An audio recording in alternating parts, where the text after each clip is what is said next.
Good evening. Welcome to Shir haShirim class number 65. So exciting.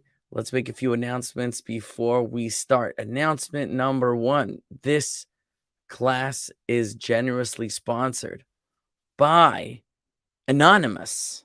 Sponsored by Anonymous for a refuah shalema, a complete healing and recovery for the following names. The names are Tinok ben Rachel Sarah bat Devora, and Meir Aharon ben Liba. Those three individuals should please Hashem have a refuah shalema in the merit of our learning.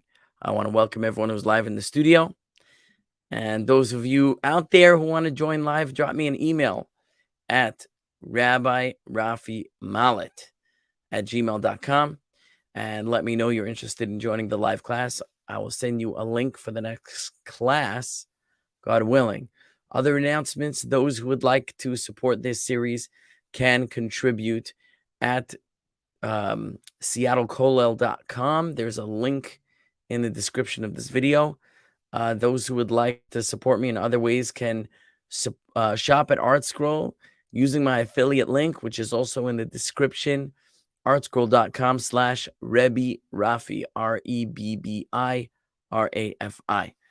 And without further ado, I think we're going to get into the learning. Zahara Bar David says, Shalom lechulam. Hello, everyone. And Yay Rebbe Mal in the house. Good to be here. Okay, my policy is feel free to ask questions, make comments, interrupt. It makes it more fun. Okay, now here we have the text that you can't really see. Well, you can, but let me go back up. Last time we finished chapter 7, sort of. When I say sort of, we read the last verse in chapter 7, which was verse 14. We read through Rashi's commentary, but I did tease that I was going to explain a piece of his commentary in more depth, and we didn't have time for it. So I want to do it now for maybe the first half, and the second half, we're going to start chapter 8, which is the final chapter, and it's super exciting. Okay. So last time we said this, verse 14 in chapter 7 said, Hadu da'im nasinu reach, the pots gave off a smell. And we said these were these pots of dates, which is a reference to a prophecy in Jeremiah chapter 24, where he sees a vision of two pots of dates in front of the temple. And one are these beautiful, delicious, ripe dates. And the other pot are these disgusting, rotten, nasty, gross, not good, inedible dates. And these represented two segments of the Jewish people, those who were meritorious and deserved redemption, and those who were wicked and would rather face a calamitous end. So here, when it says that the pots have given off a smell, Rashi explains that at the end of the exile, all segments of the Jewish people will merit redemption, both those who were meritorious all along, let's say, and the other pot, the pot of rotten, not dates, figs. I'm sorry if I said dates, I meant figs. The pot of rotten figs that were inedible and were irredeemable in the prophecy of Jeremiah, at the end of the exile, they too will do teshuvah. They'll repent, they'll return to Hashem, they will improve their ways, and they will give off a pleasant smell, the pleasant smell of their righteous deeds, and they'll all merit redemption.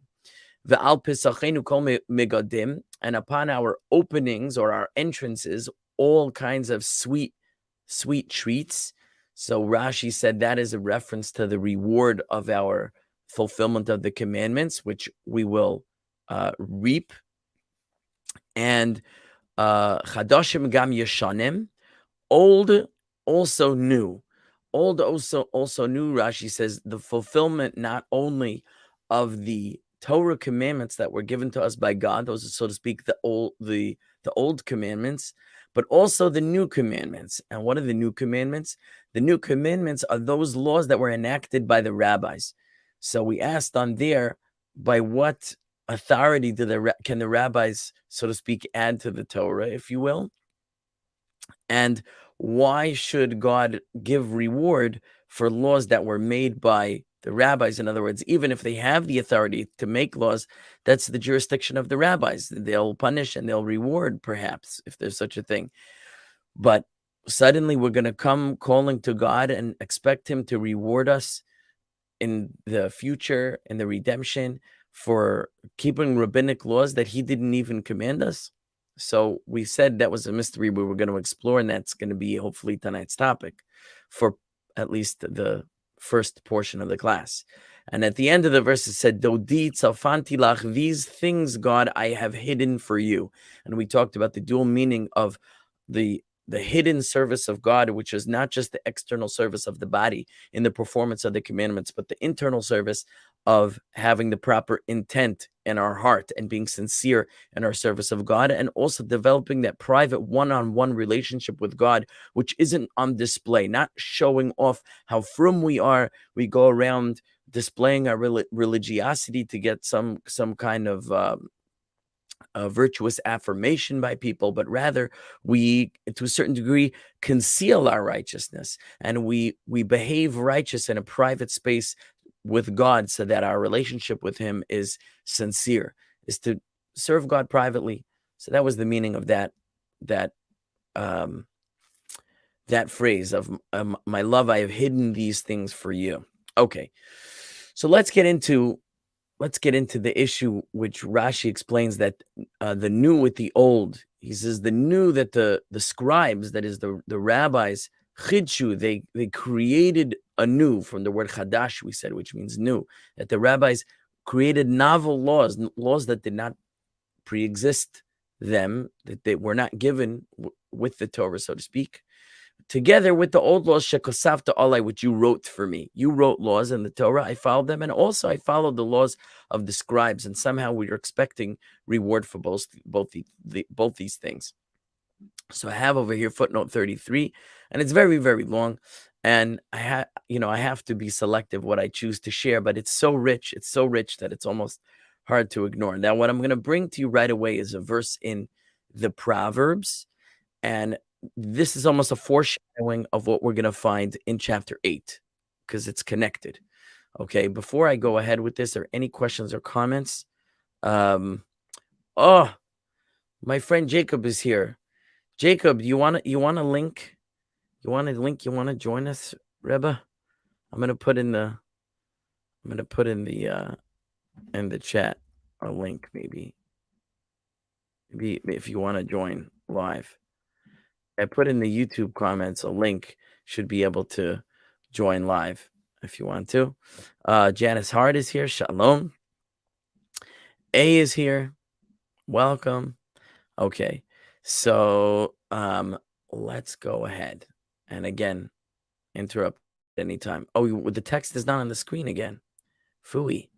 Oh, here we have Chana. Welcome. Hi. Hello. We're glad to have you. And okay, now the text is back. Let me know if the text disappears, by the way, because I may not notice. Okay, so it says in the verse in the Proverbs, chapter 1, verse 8, it says, a very famous verse, Shema beni musar avicha. Listen, my son, to, so to speak, the teaching of your father. Va'al titosh torasi macha, and do not abandon the Torah of your mother. So what are these two things? There's the teaching of your father, and there's the Torah of your mother. Listen to the teaching of your father. Don't abandon the Torah of your mother. So Rashi says on his commentary to Proverbs, listen, my son, hear, my son, the teaching of your father. It says, the teaching of your father is that which God, the Holy One, blessed is he, gave to Moses, in writing and Baal Peh, and orally. The written law and the oral law that were given at Sinai, that's what you must hear and heed and abide. And don't abandon the Torah of your mother. There's also a Torah of your mother. What's the Torah of your mother?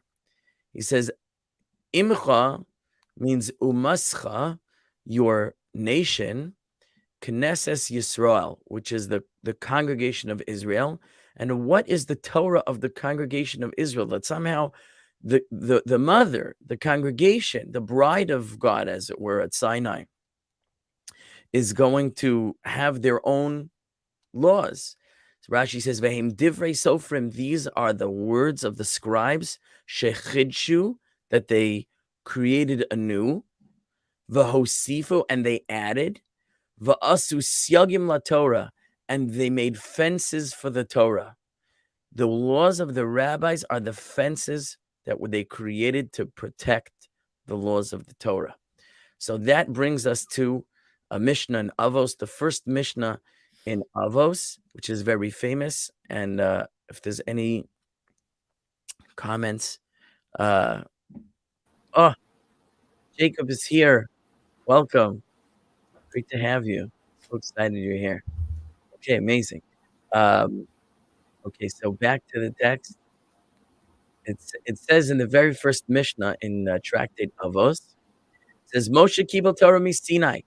Moses received the Torah, so to speak, at Sinai, from Sinai, as it were, and he passed it on to Joshua, and Joshua to the elders, and the elders to the prophets, and the prophets passed it on to the men of the great assembly.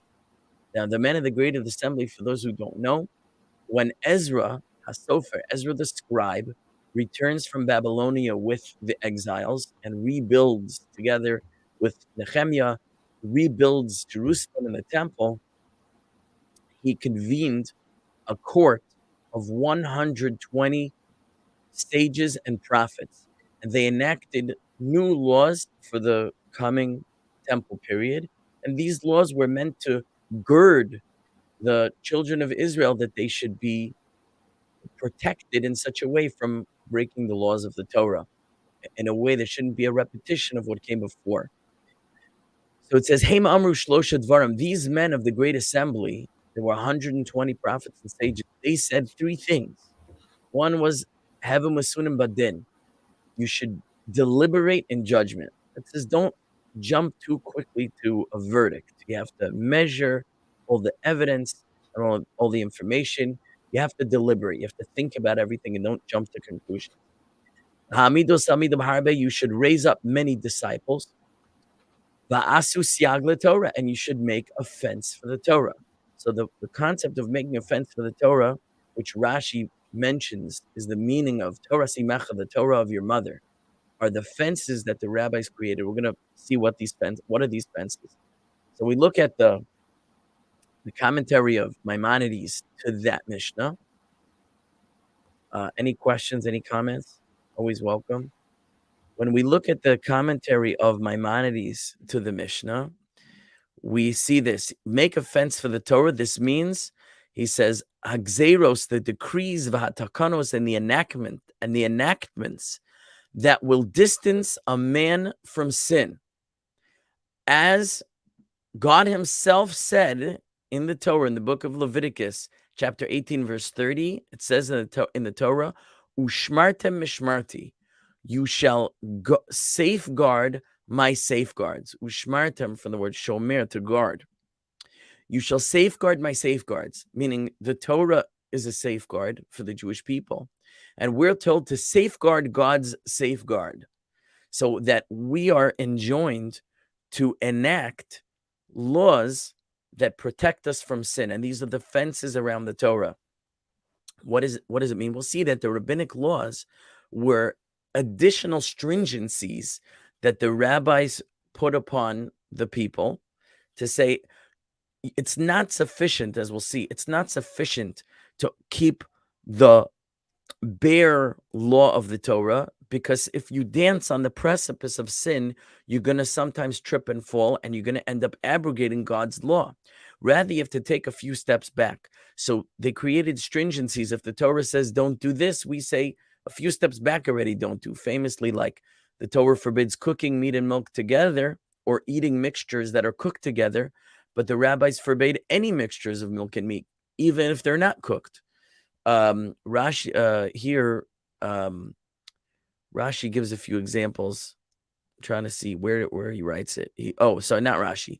Rabbeinu Ovadia Mibar Tenura, one of the great commentaries on the Mishnah, he gives a few examples, like the rabbinic laws of Shabbos. There's certain laws on the Sabbath. We're not allowed to do many forms of creative work, which are as defined in the oral law. However, the rabbis added additional prohibitions because they felt if we would allow ourselves to do these types of acts that are very close to doing certain acts that are forbidden by the Torah, we would end up forgetting ourselves and going and breaking the Torah. There are many examples of this. One famous example is something called muktzah. There are objects that we have to set aside on Sabbath, and we're not allowed to move them. The Torah doesn't forbid moving objects, but for example, we're not allowed to write. So a pencil becomes forbidden rabbinically to move a pencil on the Sabbath. Why? Because once you move it, once you manipulate the pencil, you may forget yourself and begin writing and break the Torah law of not writing. Or, for example, the Torah forbids writing 2 letters because the smallest word in Hebrew is 2 letters. So until you write 2 letters, you haven't written anything meaningful. So it's not considered writing until you've written 2 letters in Hebrew. So the rabbis forbid even writing 1 letter, because if you write 1, you may write 2. So these are some examples of rabbinic laws where they added stringencies to the laws of the Torah to safeguard us from accidentally breaking the law of the Torah. That if we do accidentally break a law, it'll be a rabbinic law, not a Torah law. We'll be that many steps behind the line that we will never go over the cliff, even if we trip and fall. So I want to read to you the commentary of Rabbeinu Yonah, one of the great medieval commentators, especially on Pirkei Avos, the section of Mishnah called Avos, known as the ethics of the fathers, or the teachings of the fathers, the chapters of the fathers. And I'll make a little detour here, which is that a very recent great sage, whose name is Rabbi Shlomo Wolbe, who of blessed memory, passed away not too many years ago. He wrote many books. One of them is called Alei Shor, and it's a book that is meant for a developing Torah student to understand the foundations of Torah learning. And one of the things he says there is he identifies 4 pillars of Jewish knowledge that a modern Jew, a contemporary Jew, a serious Torah Jew has to acquire. And number 1, he says, is Chumash, the 5 books of Moses, with the commentaries of Rashi and Ramban, Nachmanides. That's pillar number 1. He says pillar number 2 is Pirkei Avos, the chapters of the fathers, this Mishnah called Avos, with the commentary of Rabbeinu Yonah, which we're about to read. Pillar number 3 is the Musar book, the book of ethical teaching called Mesilas Yesharim, the path of the just, by the Ramchal, Rabbeinu Moshe Chaim Luzzatto. And finally, he says the work of Jewish law, the contemporary work of Jewish law called Mishnah Berurah. These 4 are the pillars of Torah wisdom for a contemporary Torah student. Just felt that's an important thing to share. But among those 4 pillars is this section of the Mishnah, of the oral law, called Avos, with the commentary of Rabbeinu Yonah in particular, who was a medieval sage. And I'm just peeking at the comments. And offense of the Torah is the Dirabanan laws, the rabbinic laws. That's right. To make sure we distance from breaking laws of the Torah. That's right. And okay, let's go on. Let's go on. So, unless anyone has any comments, and you're welcome to make comments. Yes, I do actually. Yeah. To an outsider, and possibly even to me slightly, what you've just said, those little add-on bits, is like adding on to Torah, which is not permitted anyway. So bear with me. That's how it sounds. That's how it comes across. So you can answer that. Bear with me. If it's not answered by the time I'm done talking, okay, no worries. Let me know. Okay. Yep. Okay, so the Rabbeinu Yonah writes as follows. He says, okay, make a fence for the Torah, as it says in Leviticus 18:30. Ushmartem es mishmarti, you shall safeguard my safeguards. That means create a safeguard for my safeguards. He says these words, Vahasyag hu davar gadol umeshubach. The syag, the fence, is a great and praiseworthy thing. La'aso syag v'gader lamitzvos, to make a fence around the commandments. Leval yuchal lihikoshel bahem, hayare es devar Hashem. So that the one who is fearful of the word of God, a person who's really mindful and cares and is passionate and does not want to, under any circumstances, God forbid, break God's law, that is the one who observes a fence around the law. He says, Laval yuchal lihikoshel bahem, so that it will not be possible to stumble over God's law. He says, Lachein makayim es divrei Chazal. Therefore, a person who fulfills the words of the sages, Shem Siyagim LaMitzvah Shel Torah, which are the fences around the commandments of the Torah, Chibev Hayira, has shown affection for the fear of God, more so, Mimisha Osa HaMitzvah Atzma. He's showed more affection for, so to speak, fear of God than the one who only keeps the commandment itself without the fences. He says, Ki ein asiyas ha-mitzvos hochacha liyira.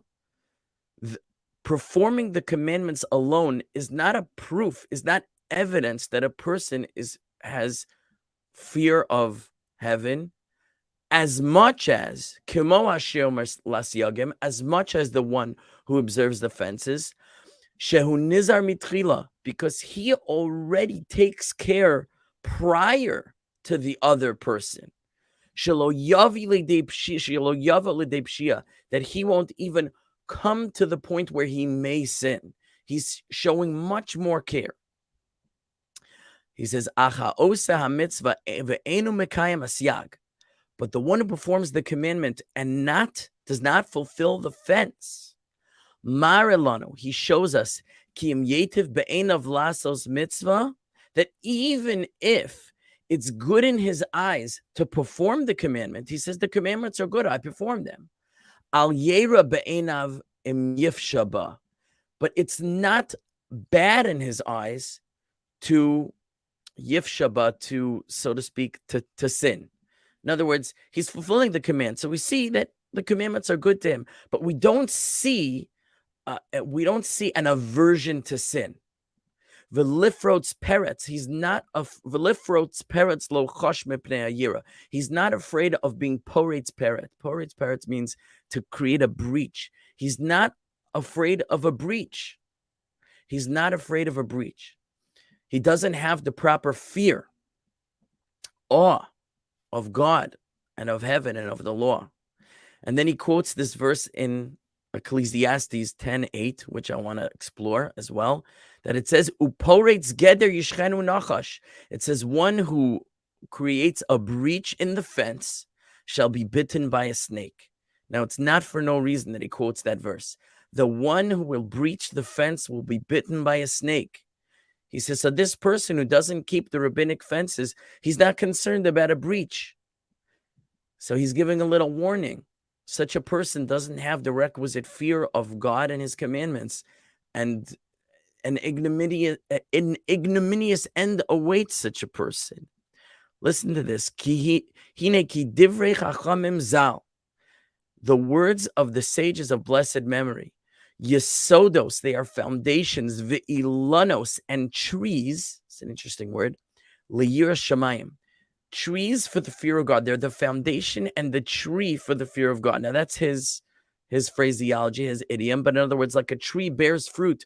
How do you develop the fear of God? You need a foundation, and you need a system, a mechanism that's going to bear and bring forth this fear. And the observance of the rabbinic fences develops one's fear of God and fear of his law. Shehu ikr ha'olam, and that is the root of the world, or so to speak, the foundation of the world. The foundation of the world is fear of God. That means awe understand. Again, it doesn't have to mean fear like cowering and trauma. It means awe of the awareness and knowledge of God in the world and what he expects of us and our responsibility in this world. If we don't have the requisite respect for the creator and his law, the world will collapse in depravity. So we have to develop that attribute of awe and recognition of the creator and the importance of fulfilling his expectations. And that inner character trait is developed through the practice of creating a fence around the law, not just keeping the letter of the law, but showing that there's a fearfulness of abrogating God's command. You only do that by taking a few steps back, and that's the rabbinic fence. He said this is also Yisod Hamala. This is a foundational positive quality. And listen to these next words. V'chol mitzvos kulam, and all the commandments, parfaraos elav. They are, see, I define the words parfara. It's an unusual word. It's a periphery. It's an auxiliary. It's a prelude to this quality of the fear of heaven. All of the commandments are to develop. Then essentially God's law is there for us to develop a relationship with him and an awareness of him, that we keep his law in order to build a relationship with God. When we keep his law, we have an awareness of God. The relationship with God is everything. So all the commandments are for the purpose of servicing this relationship. So if we don't develop the qualities that are going to enable that, then we're missing something very important. And he says that this is a person who is not mindful to breach a boundary. And King Solomon writes, the one who breaches a boundary will be bitten by a snake. Now we're going to go, that's our next stop is Ecclesiastes. And I'll just pause for any comments here. Feel free. Okay, we're gonna head on to Ecclesiastes. So this is chapter 10, verse 8. It says, Chofer gumatz bo yipol, the one who digs a hole in the ground will fall in it. Uforetz goder, and the one who breaches the fence, yishchenu nochash, he'll be bitten by a snake. Now here's Rashi's commentary there. He says, one who breaches a fence, what's the fence? Siag shel chachamim. King Solomon is referring to the rabbinic fences. Now you're going to say that's anachronistic because we said that make fences for the Torah was something that the men of the Great Assembly said in the beginning of the Second Temple period. What's Solomon talking about? So first of all, we're learning Shir haShirim right now. The Song of Songs is the work of Solomon. And as we see, he's prophesying regarding ages yet to come, the exiles yet to come, the redemptions yet to come. So first of all, there's no problem saying that it's a prophecy for the rabbinic laws that will be. However, Solomon himself enacted decrees. There were many, so what we call rabbinic decrees, as I've said many times before, are found in the Tanakh itself, in the book of scriptures. The prophets enacted laws.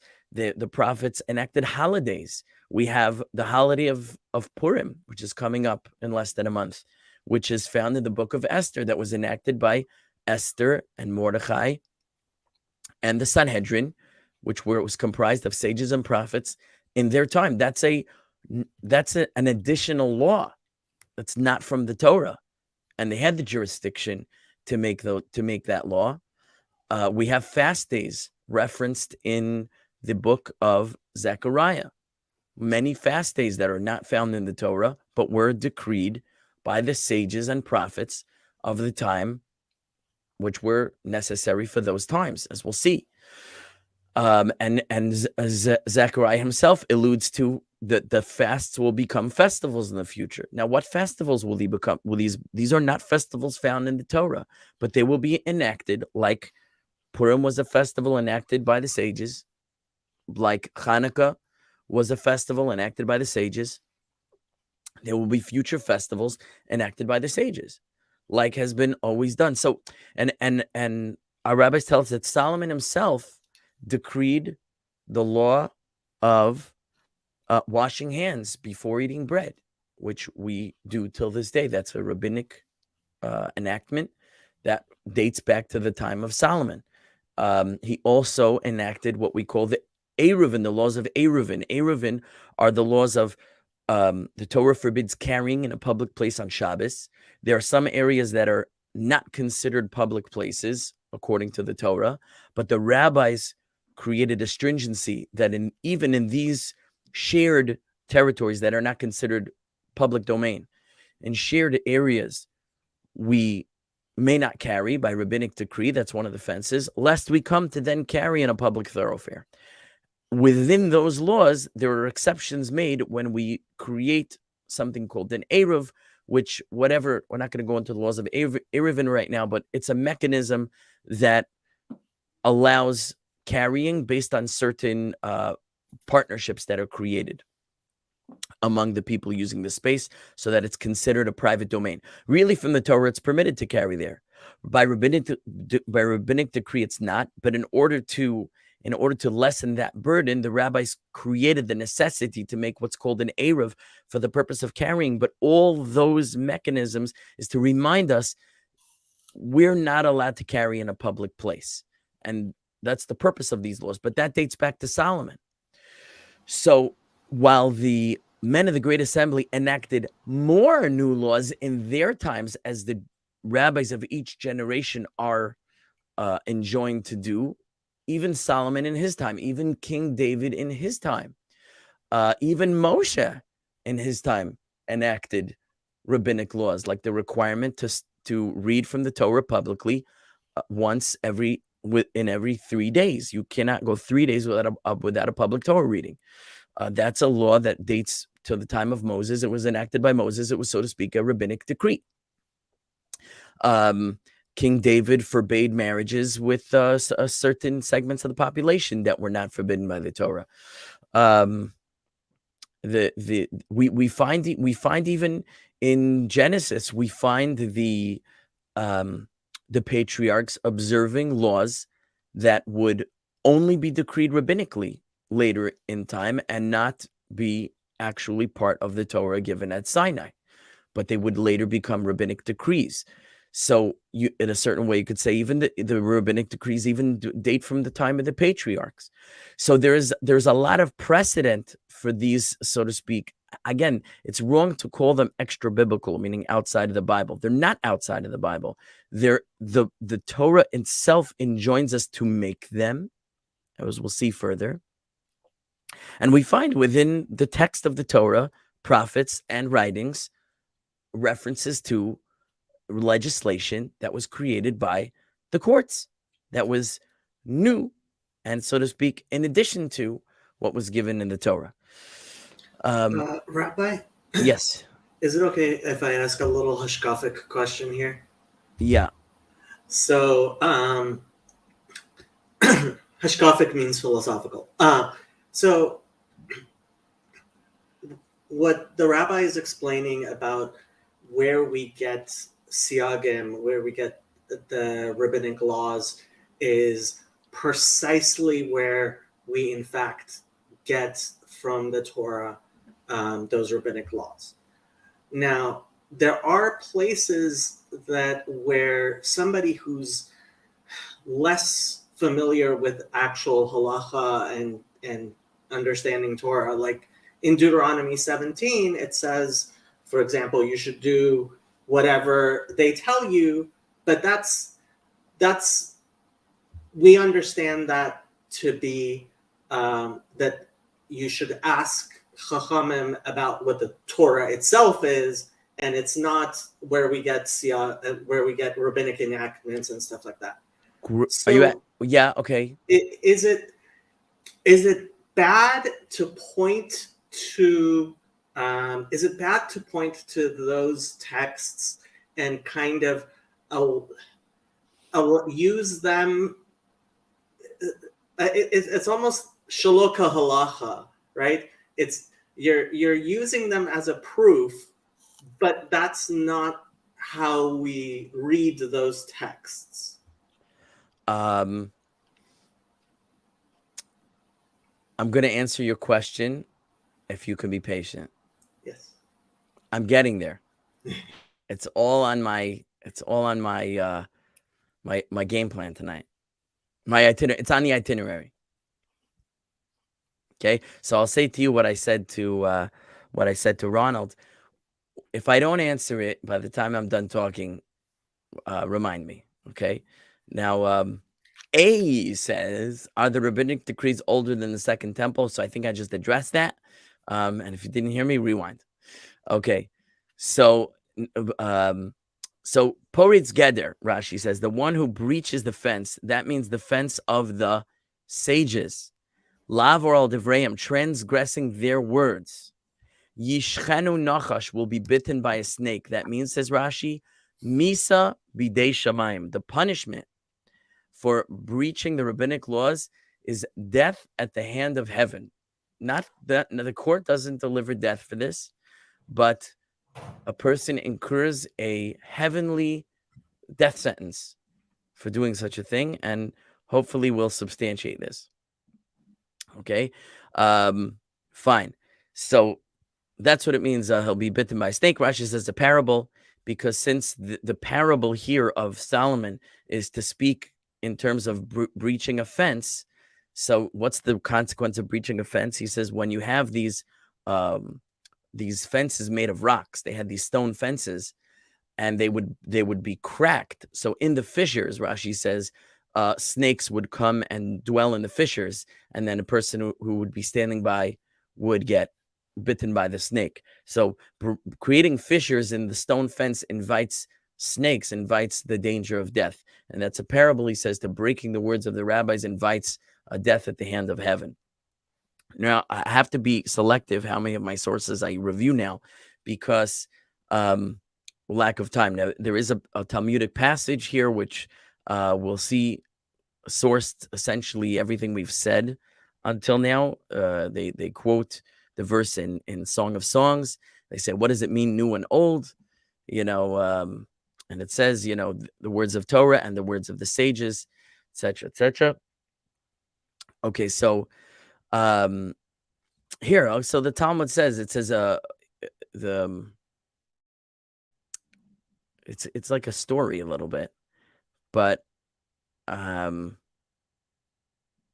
Dorish Rava expounded upon the verse. What is the meaning of what's written?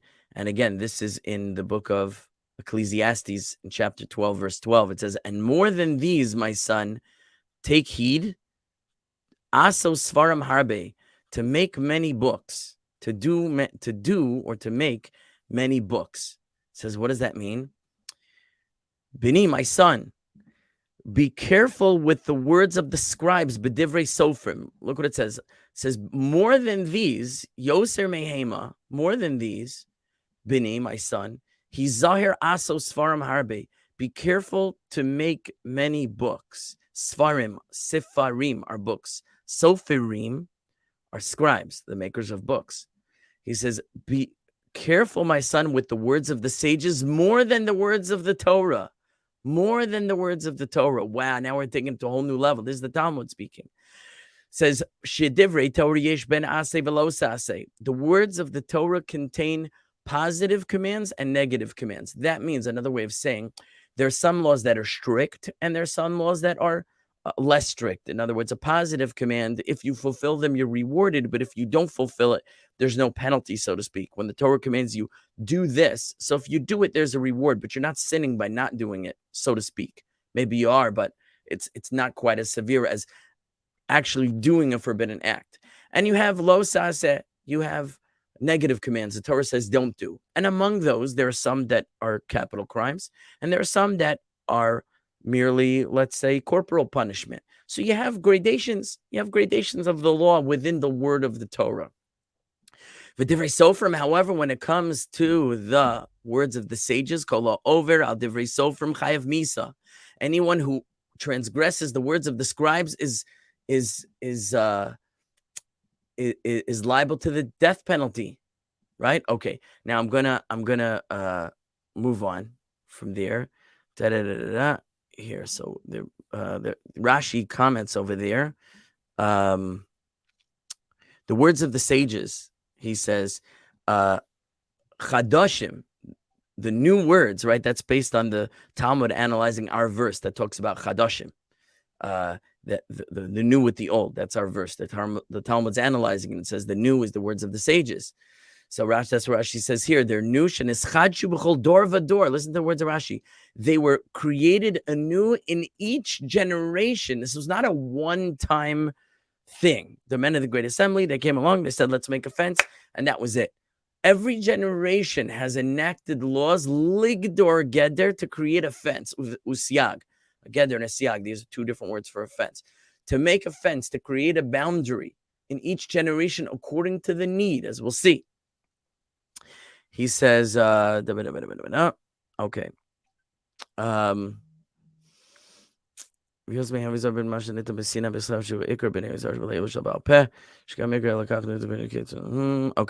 Now I want to move on a little bit from this. He says, Ase velosa ase. He's commenting on the words in the Talmud that the Torah contains positive and negative commands. Like we said, lighter commands, more strict commands.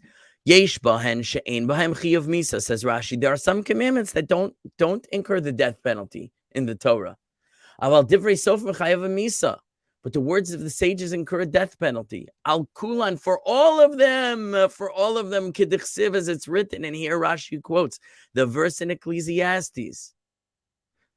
The verse in Ecclesiastes, chapter 10, verse 8. Uforetz geder yishchanu nachash. The one who breaches the fence will be bitten by a snake. Rashi said it in his commentary. Rabbeinu Yonah said it in his commentary.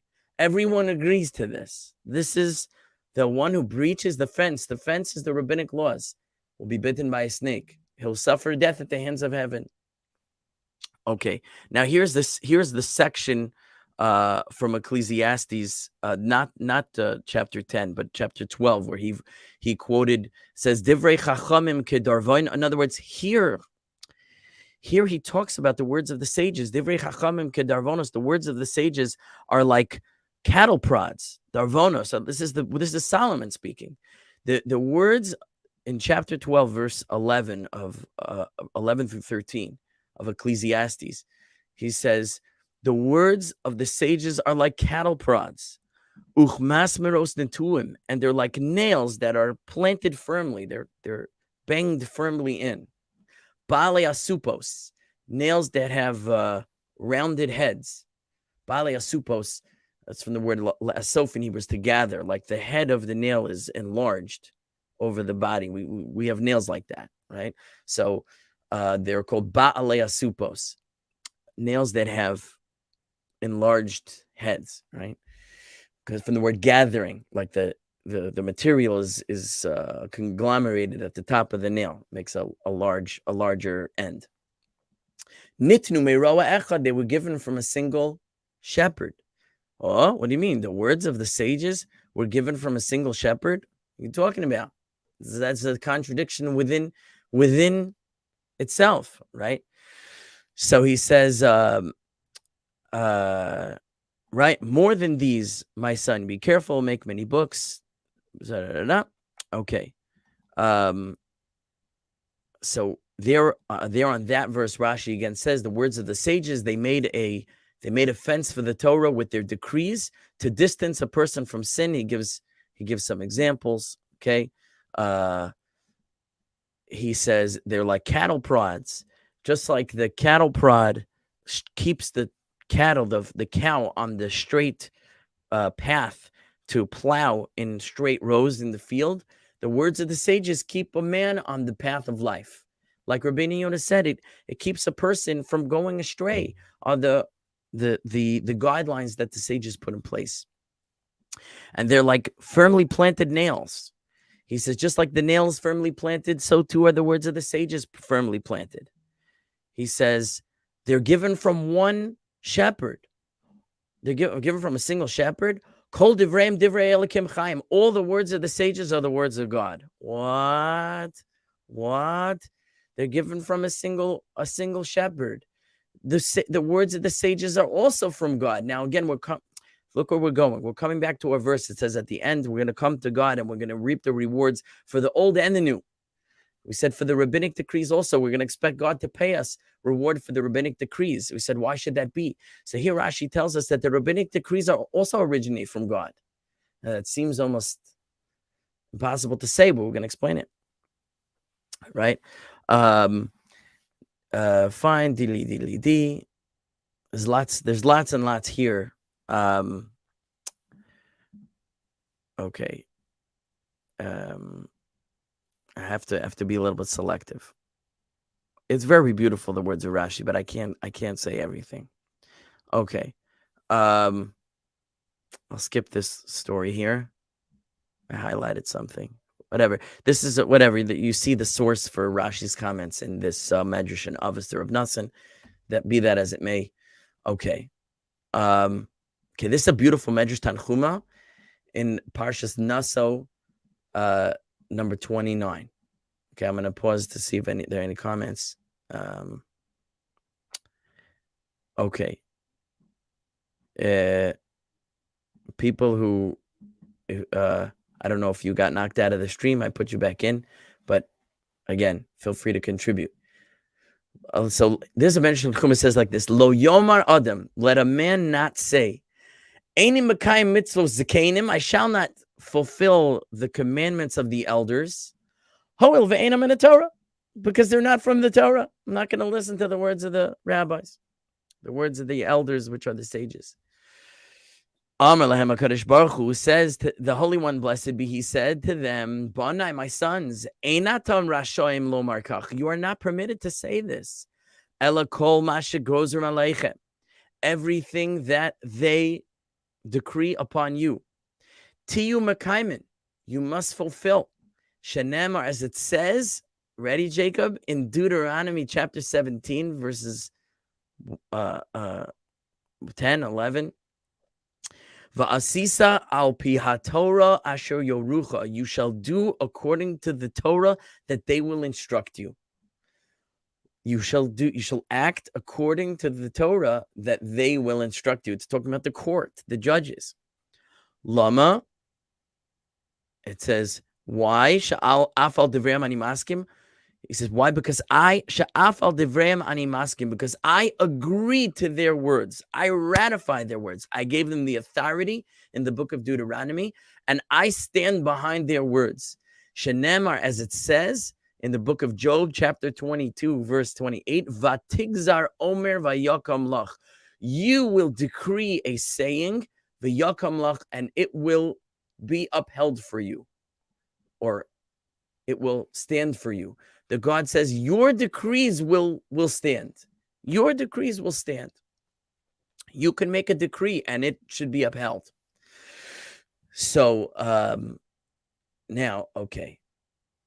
There's more. I'm not done. But again, welcome. Comments welcome at any time. Now here we referenced in that Medrash, he references the book of Deuteronomy. And again, this goes back on how could they all be from one shepherd? And Rashi says they're all from God. They're all from God because he says, I agree to their legislation because I gave them the authority to decree, and their decree should be upheld. Okay, so it says, here's the section in Deuteronomy in question. It says in chapter 17, verses 8 through 13. Oh, we're running out of time. It's so sad. Yeah, we'll see what we can get done because it's amazing. Anyway, it says, when a thing will be wondrous for you, meaning it'll be beyond your knowledge.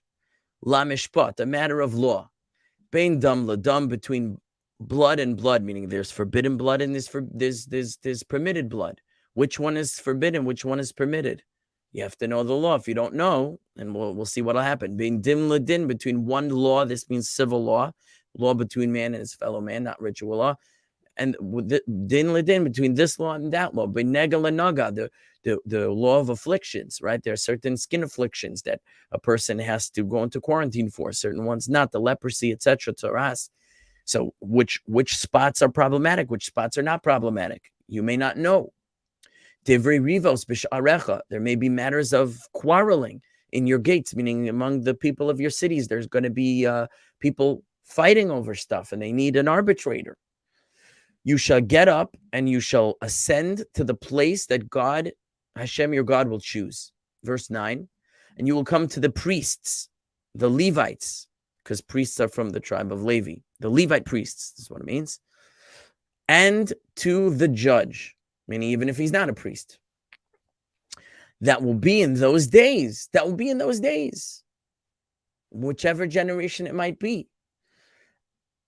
And you will seek, and they will tell you the word of the law. They will tell you the word of the law. And you will do according to the word that they will tell you from that place that God will choose. And you will shamarta lasos, and you will safeguard to perform everything that they will instruct you. Okay, so it means shamarta generally means a prohibition, and lasos, to do, means a positive command to do something versus not to not do something. You'll do everything that they instruct you, and be careful to do everything they instruct you. Then it goes on, verse 11. According to the Torah that they will instruct you. I'm sure this is translated some places as law. According to the law that they will instruct you. According to the, it doesn't say law, it says Torah. According to Torah, they will instruct you.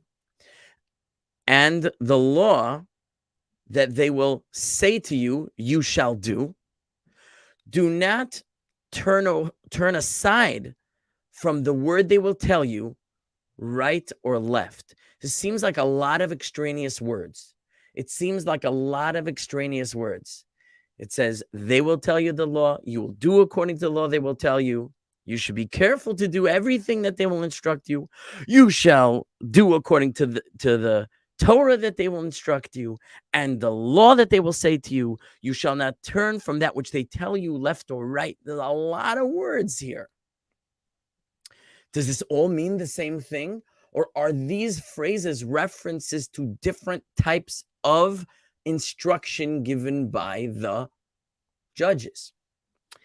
Verse 12, and the man that shall do bezadon means like purposefully, willfully against their will, right? Against their instruction. The one who shall do willfully with evil intent, not to listen to the priest who is standing to serve Hashem, your God, there, or to the judge, that man shall die, and you shall expunge the evil from your midst. And all the people shall hear, and they shall fear, and they shall not act purposefully evil anymore. Okay, that's the section in Deuteronomy chapter 7. Okay, now what do we do with all those words? As Jacob pointed out, it seems in context to be referring specifically to the high court in Jerusalem.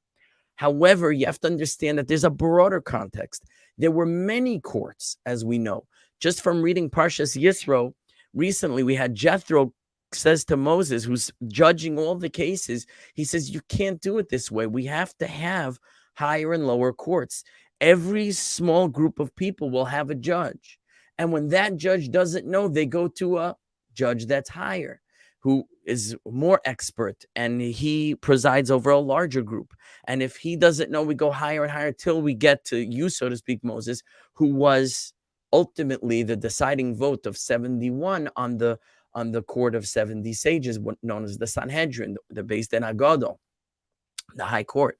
So when it talks about coming to the high court in Jerusalem, there is prior knowledge, that means they've been to multiple different courts already trying to work this out, and it hasn't happened. So in other words, that's not to say this is the only court with authority. It's already a given from Parshas Yisro that all courts have authority to instruct the people, and they are obliged to follow its laws. And only when the court is unable to decide do we move on to this step.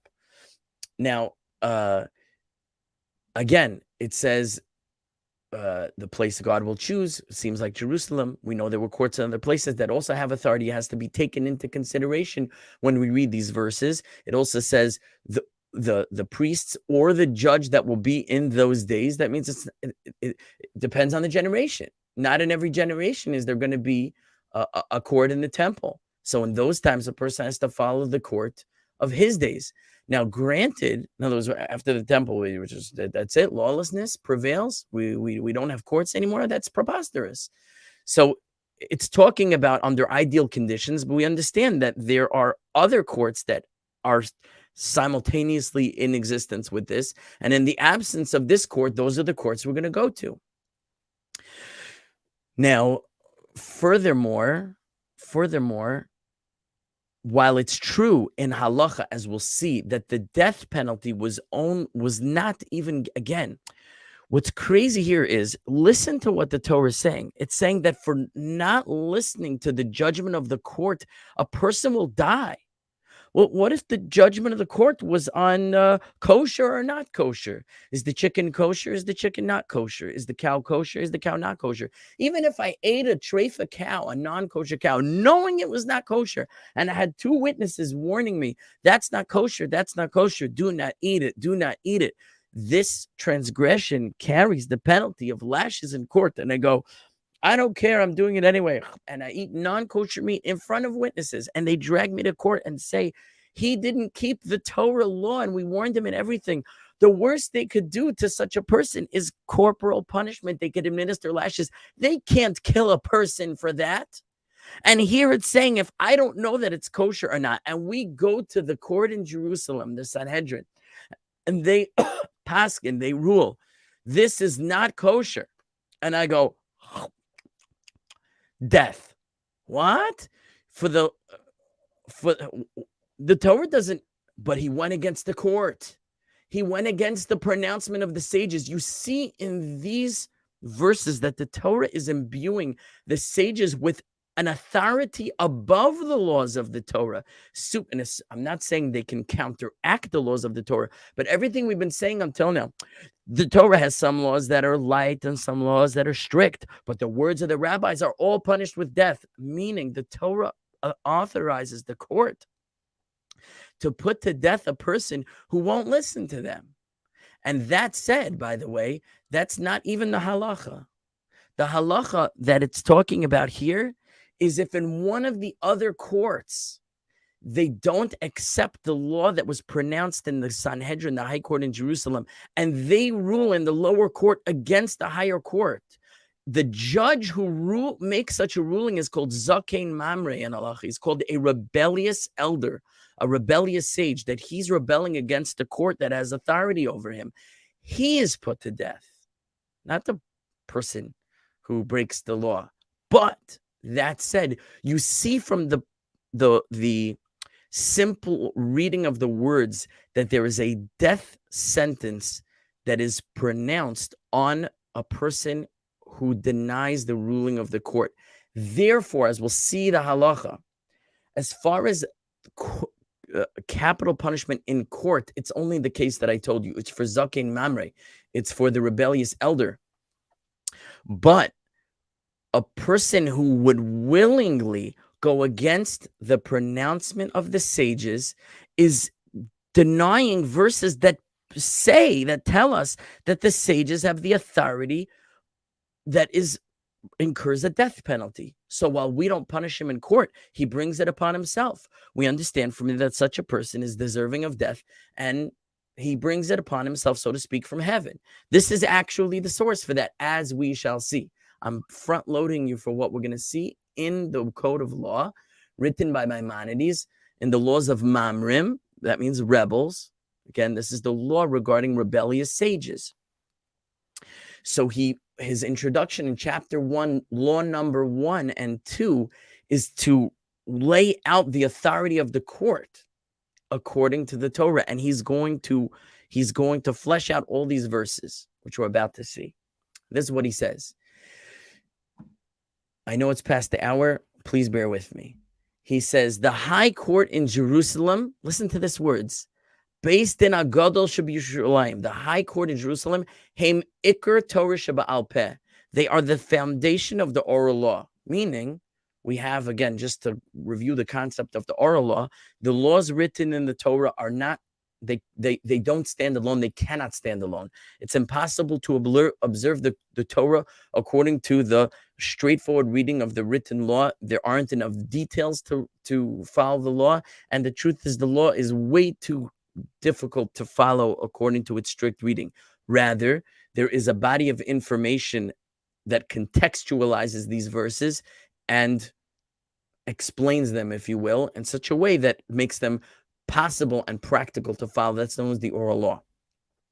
So where does the oral law come from? It comes from the sages who study the Torah and transmit this information. And this is primarily held among the lawmakers, which is the court and the high court in Jerusalem, which is the primary seat of that authority. So he says they are the foundation of the Torah Sheba'al Peh, of the oral law. He says, and they are the pillars of Hora'ah. Hora'ah means literally instruction, but it means like Torah rulings. They are the pillar of the ruling of Torah law. They're the one who's going to tell you what the Torah means. They're the ones who are going to tell you what these laws written in the Torah require you to do. Without their word, you don't even know how to observe God's law. They have the authority to tell you what God's law is. Without them, we're lost. From them, both statute and judgment, as it were, goes out to all Israel. In other words, there are two types of laws in the Torah, chok and mishpat. Chok are the, so to speak, ritual laws that don't have necessarily rational explanations, worldly explanations. And mishpat are more the down-to-earth civil laws between man and man that do have a logical justification, that you might say we might have intuited them even without the Torah. We find these two types of law in the Torah. But for the instruction of how to observe either of these categories comes from them. And upon them, the Torah relies. Hivticha Torah, hivticha from the word betach, which means to be secure. The Torah has relied totally on their authority. As it states in Deuteronomy chapter 17, verse 11, Al pi haTorah asher yerucha, according to the Torah that they will instruct you.